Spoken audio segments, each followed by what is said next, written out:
Assalamualaikum warahmatullahi wabarakatuh dan salam sejahtera untuk kita semua. Baiklah, perkenalkan nama saya Said Ansar SHIMA, yang mana sebagai dosen pengampu mata kuliah argumentasi hukum pada Fakultas Hukum Universitas Eka Sakti dengan beban 2 SKS.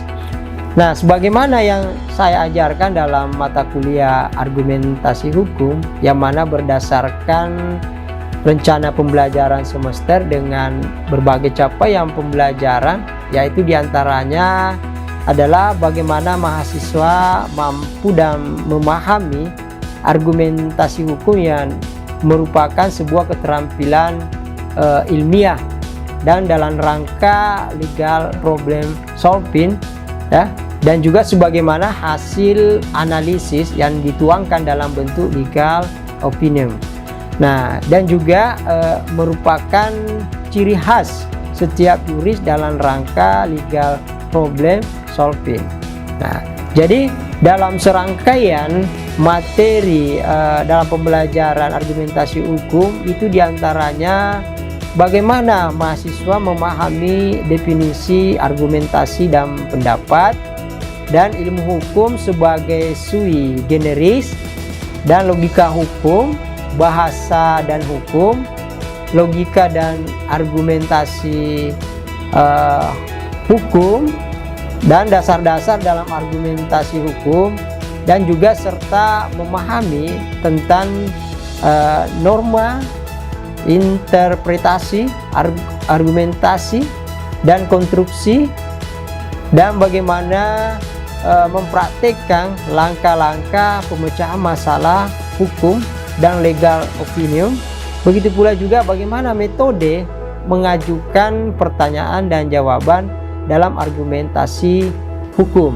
Nah, ada pun metode pembelajaran yang saya gunakan, yaitu di samping metode ceramah, yaitu menjelaskan di kelas, dan begitu pula juga dengan diskusi kelas, saya juga memberikan tugas kepada mahasiswa berupa membuat artikel yang mana bahan-bahannya didapatkan melalui penelitian sederhana, ya, atau juga membeda buku yang berkaitan masalah argumentasi hukum dengan mengunjungi berbagai perpustakaan yang ada di kampus, begitu pula juga di perpustakaan wilayah yang ada di daerah. Nah, adapun penilaian yang saya jadikan ukuran sebagaimana hasil kontrak kuliah mahasiswa, yaitu pertama kehadiran yaitu 15%, tugas 35%, UTS 20%, dan UAS 30%. Dan untuk tugas itu dipresentasikan nantinya setelah ujian tengah semester dengan secara diskusi kelompok. Nah, baiklah, kita akan menayangkan proses pembelajaran di dalam kelas. Nah, baiklah, akan kita simak dengan secara seksama. Assalamualaikum warahmatullahi wabarakatuh. Oke, dan selamat siang ya, dan salam sejahtera untuk kita semua. Baiklah, jadi pada pertemuan kali ini, jadi pertemuan kita akan membahas masalah logika hukum ya. Nah, jadi kalau kemarin kita bahas masalah bahasa dan hukum, sekarang kita bahas masalah logika hukum ya. Oke.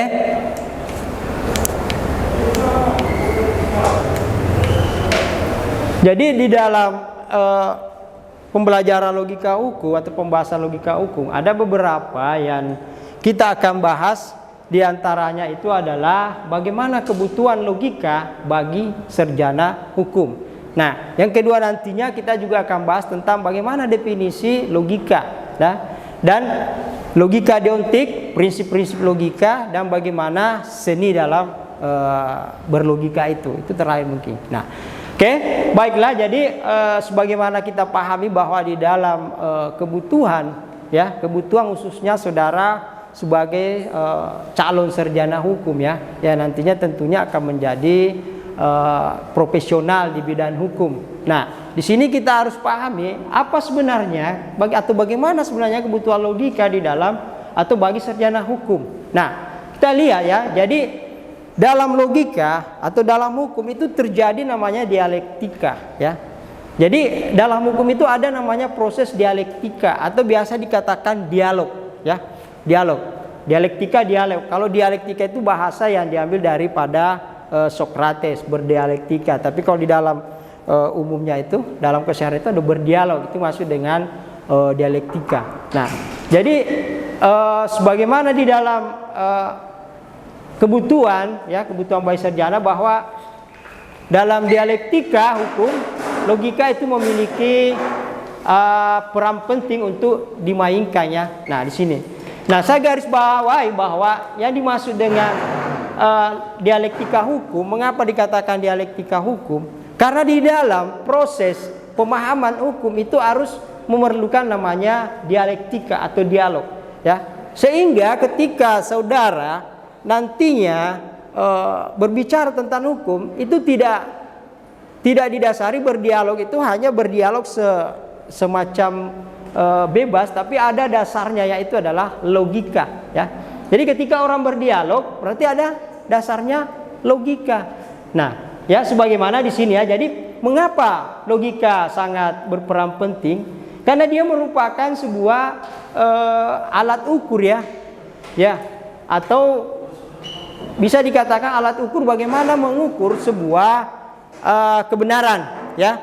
Jadi dalam logika itu ada kebenaran, ya, ada kebenaran yang mana nanti ketika juga misalnya bisa melihat yang mana menjadi sebuah kebenaran dan mana juga menjadi sebuah alasan daripada kesalahan. Nah, di logika itulah yang nanti menjadi sebuah dasar pijakan agar bagaimana hukum, ya, aturan-aturan yang dibahas di dalam hukum itu bisa dianalisis di dalam dialektika hukum, ya. Itu yang dimaksud dengan dialog atau didasari oleh logika hukum, ya.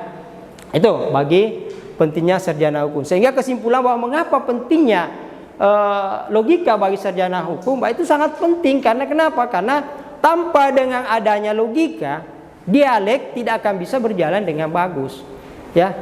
Oke, selanjutnya definisi tentang logika, ya. Jadi apa yang dimaksud dengan logika? Nah, jadi ada orang mengatakan bahwa logika itu adalah suatu studi metode, sebagaimana dikatakan oleh Irvin M. Covey, ya. Nah, adalah suatu tentang metode dan prinsip yang digunakan untuk membedakan penalaran benar dengan penalaran alasan yang salah. Nah, tetapi kalau kita misalnya membuka buku daripada Bertrand Mundiri, ya. Nah, bukunya ini, ya, saya bawa bukunya. Nah, jadi Bertrand Mundiri itu lebih simpel menggambarkan sebuah logika, bahwa logika sebenarnya itu adalah aturan berpikir benar. Logika, kalau kita lihat logika itu apa? Jadi logika, ya. Jadi sebenarnya ini adalah aturan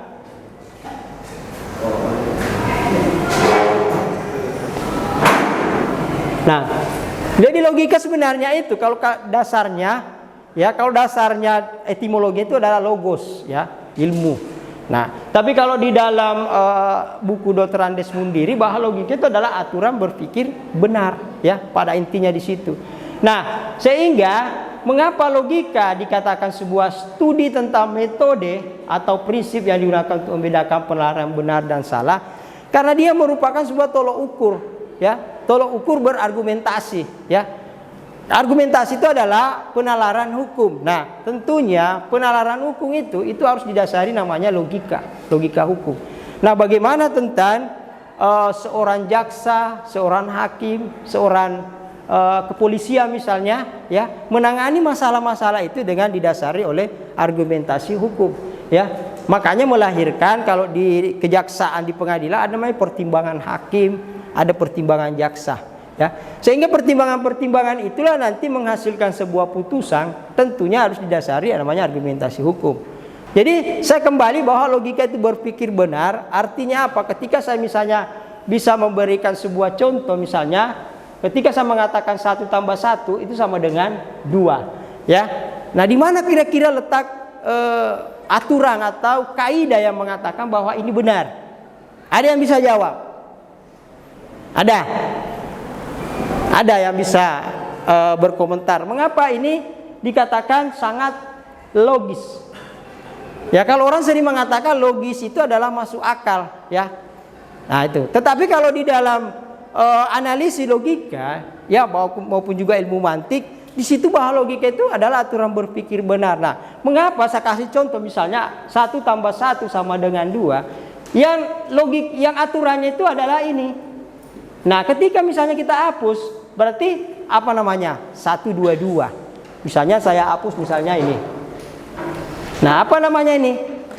Berarti 1, 2, 2. Nah, mengapa dikatakan logika bahwa 1 sama dengan 2? Karena ada aturan sama dengan dan nilai tambah. Inilah yang dimaksud dengan aturan benarnya.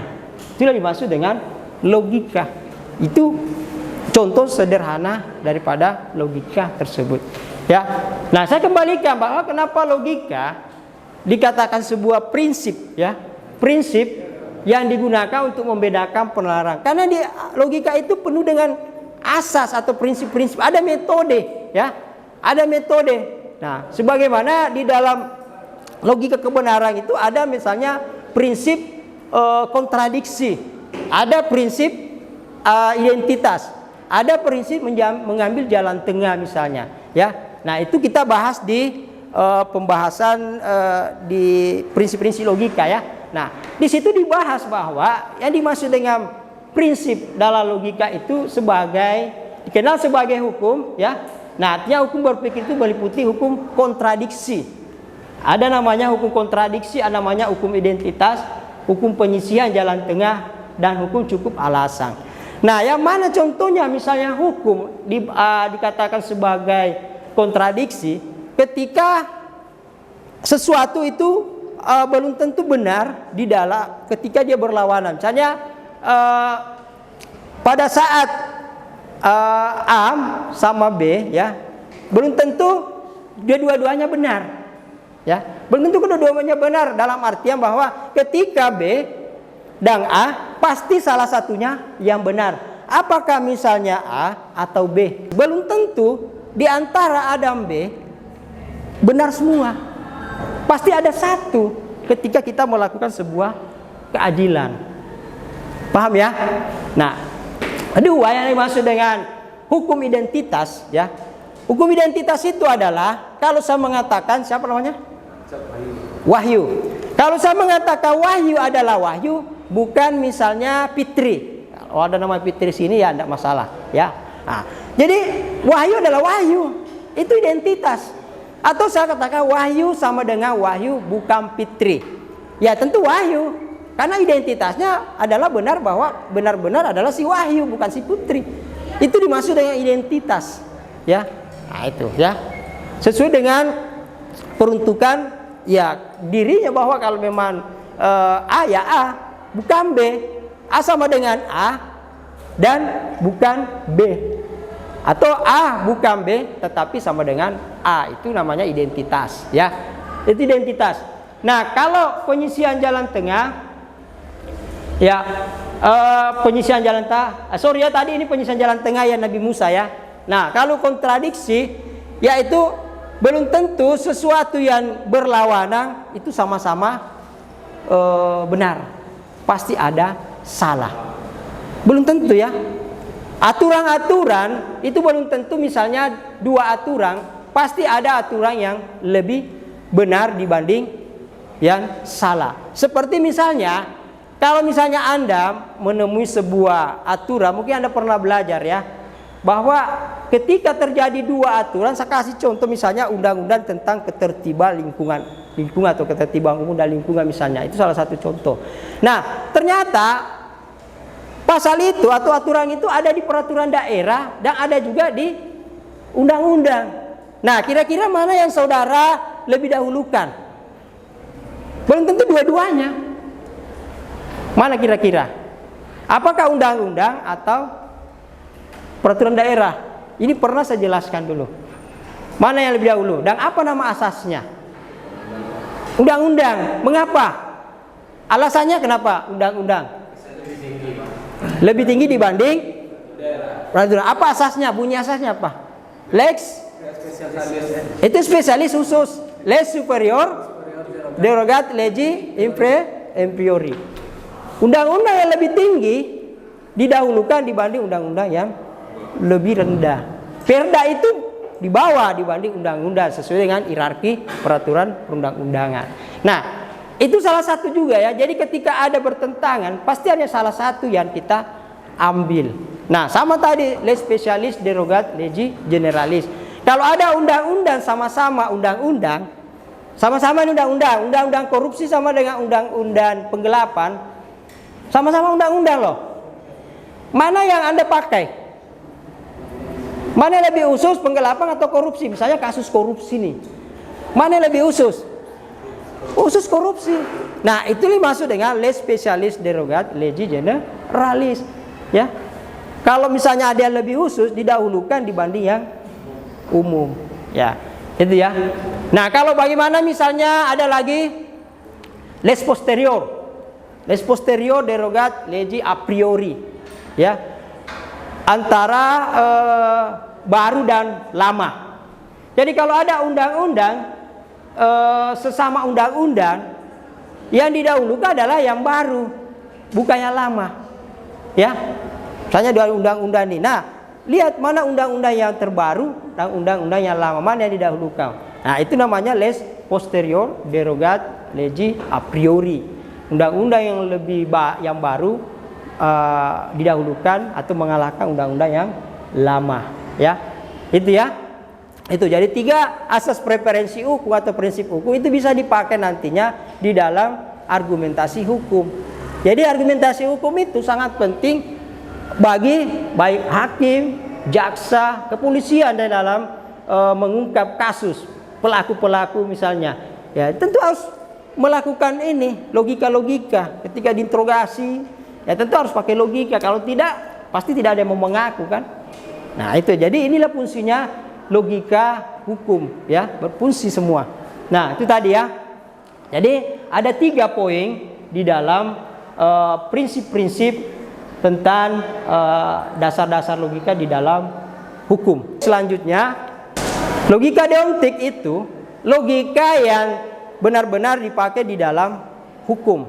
Karena kenapa? Karena memang logika deontik itu adalah logika bidang pada logika yang berhubungan dengan konsep-konsep normatif, ya, seperti kewajiban, pembolehan dan larangan. Ya, jadi logika deontik itu diartikan juga sebagai sistem formal yang mencoba untuk menangkap unsur-unsur logis yang penting dari konsep kewajiban, pembolehan dan larangan. Jadi dia logika deontik itu dipakai di dalam bagaimana misalnya aturan boleh boleh dilarang, bagaimana dengan kewajiban. Salah satunya misalnya kewajiban bayar pajak.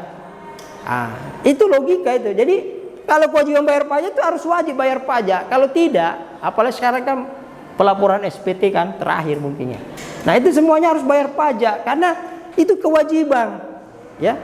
Mengapa? Apa alasannya kenapa pajak itu menjadi kewajiban? Siapa yang bisa jawab? Ini pertanyaan sederhana dan harus dilogikakan. Kenapa? Kewajiban, kenapa pajak itu wajib dibayar? Karena kita menerima hak kita, Pak. Menerima hak kita, ya betul. Karena salah satunya, ya, bayar pajak itu lari ke infrastruktur jalan itu. Ya, jadi kalau misalnya Anda tidak membayar pajak, itu masalahnya ya, harus lewat hutan. Nah itu. Nah itu dari salah satu ya. Jadi logika deontik bicara masalah bagaimana kewajiban, aturan tentang kewajiban, bagaimana tentang aturan membolehkan, bagaimana tentang larangan-larangan yang sudah dianalisis, sudah diatur di dalam aturan-aturan yang benar-benar sudah didasari oleh logika dengan melalui argumentasi hukum. Ya, itulah logika deontik. Jadi logika yang dipakai dalam menganalisis aturan itu adalah lebih banyak kepada logika deontik. Nah, selanjutnya, nah sampai sini ada yang pertanyaan atau gimana? Apa yang mau ditanyakan? Silakan. Pak, Ya, silakan. untuk logika di argumentasi ini apa ada adab atau ada etika ya Pak soal untuk pengambilan putusan dari argumentasi? Contoh dalam kasus yang kejaksaan yang terbakar itu, putusan hakim kan karena adanya pemicu dari rokok tukang Ya. yang ada di sana. Ya. Nah, kalau dipikir logika dari sisi argumentasi mungkin Yang masuk jauh akal. dari logika. Nggak logis. Ya, coba arahannya Pak. Makasih. Ya. Oke, jadi saya kembali ya berdasarkan teori bahwa argumentasi hukum itu jalurnya argumentasi menghasilkan legal opinion atau pendapat hukum. Nah, dasarnya untuk berargumentasi hukum itu bukan asal-asalan, tetapi ada namanya logika bahasa. Itu dasarnya. Baru juga didasari namanya filsafat hukum dan teori hukum. Jadi masalah nantinya misalnya salah satu kasus kejaksaan terbakar ya. Nah itu kalau kita ngukur daripada logika secara logika, ya memang nggak masuk, nggak logis lah. Kalau saya mengatakan nggak logis, kalau nggak masuk akal semuanya pasti masuk akal. Dan apa yang ada di dalam pikiran pasti masuk akal. Tapi tidak logis, tidak benar maksud saya. Kenapa?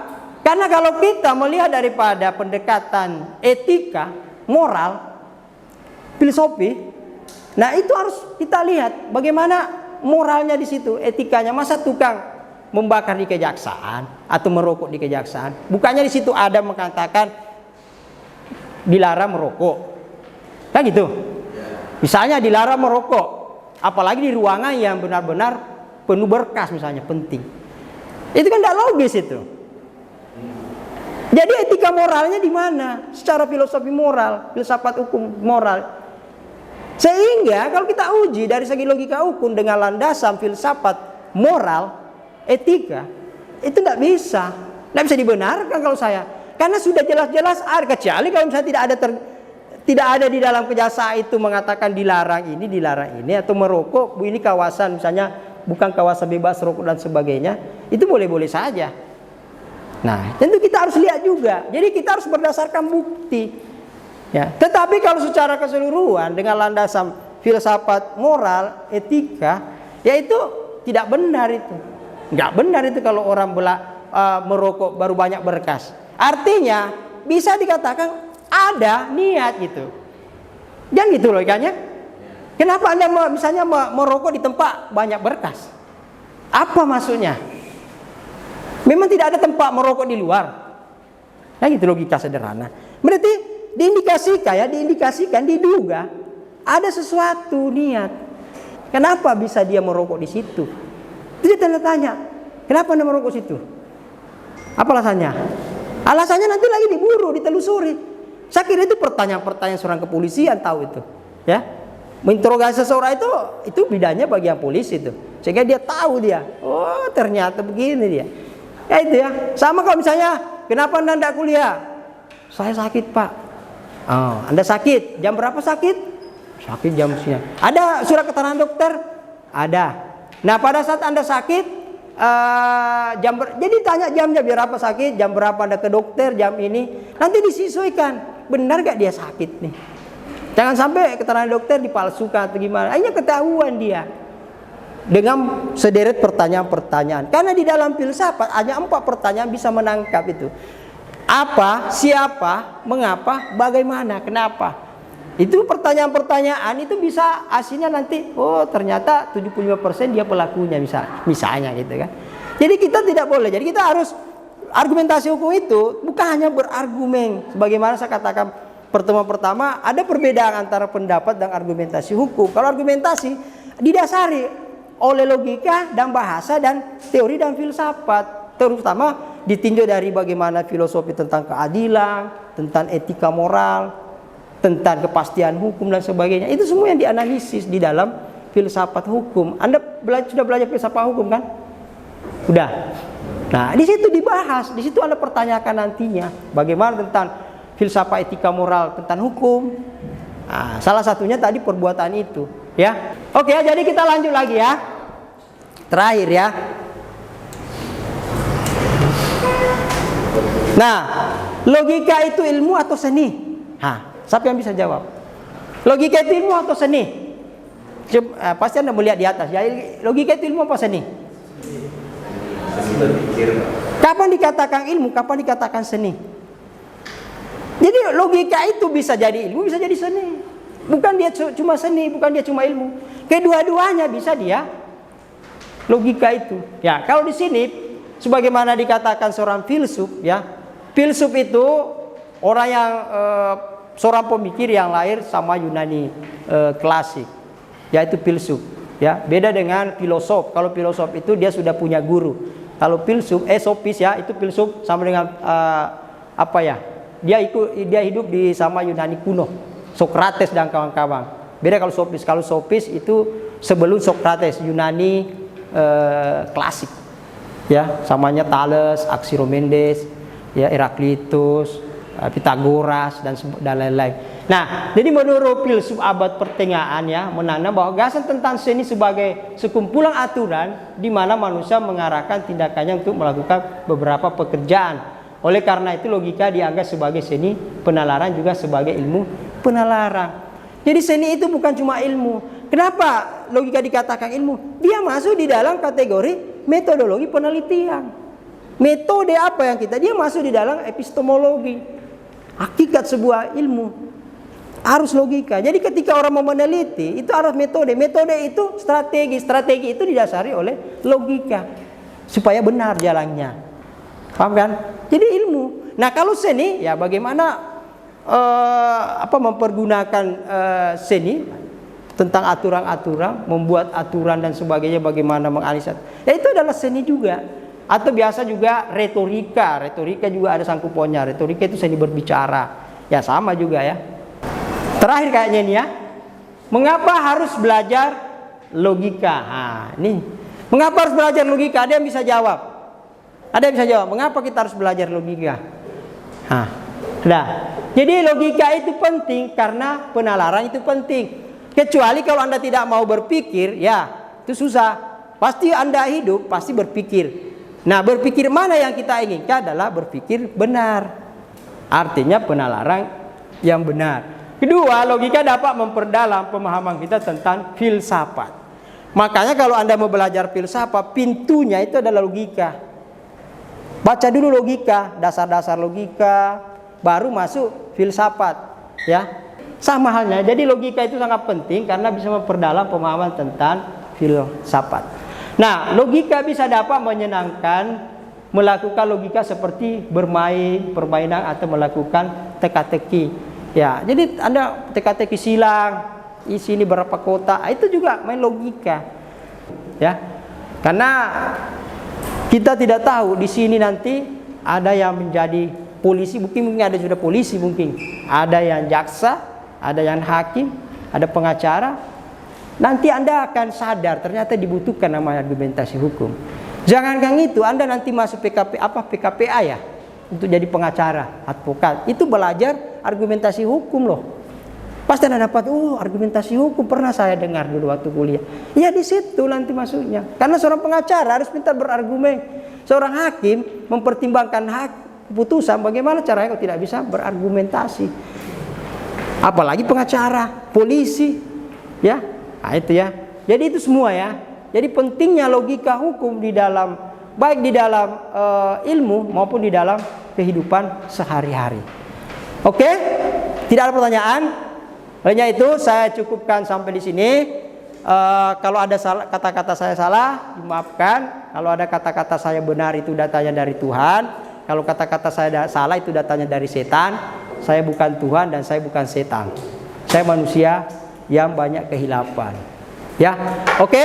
Wabillahi taufiq wal hidayah. Assalamualaikum warahmatullahi wabarakatuh dan selamat siang.